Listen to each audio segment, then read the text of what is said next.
Kepala Badan Penyelenggara Jaminan Produk Halal, BPJPH, Ahmad Haikal Hasan, menegaskan bahwa nampan yang digunakan dalam program Makan Bergizi Gratis, MBG, dipastikan tidak mengandung minyak babi. Tidak ada kandungan minyak babi pada nampan MBG. Itu tidak benar, kami sudah mengeceknya langsung di laboratorium, ungkapnya usai acara gathering media dan pengusaha bersama Kepala BPJPH RI Ahmad Haikal Hasan di Mall Ciputra Cibubur, Bekasi, Jawa Barat. Pria yang akrab disapa Babe Haikal itu menjelaskan, BPJPH telah melakukan uji laboratorium dan hasilnya menunjukkan bahwa seluruh nampan MBG yang digunakan di Indonesia aman dan bebas dari unsur minyak babi.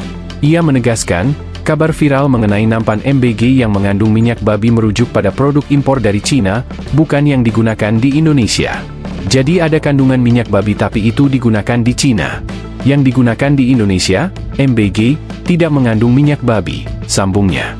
Haikal menambahkan bahwa laboratorium BPJPH memiliki standar pengujian tertinggi, sehingga hasil pemeriksaan tersebut bisa dipertanggungjawabkan.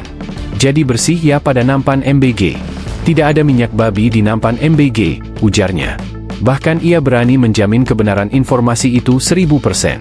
Nggak ada nampan mengandung babi. Nggak ada. Saya jamin, 1000%, tandasnya.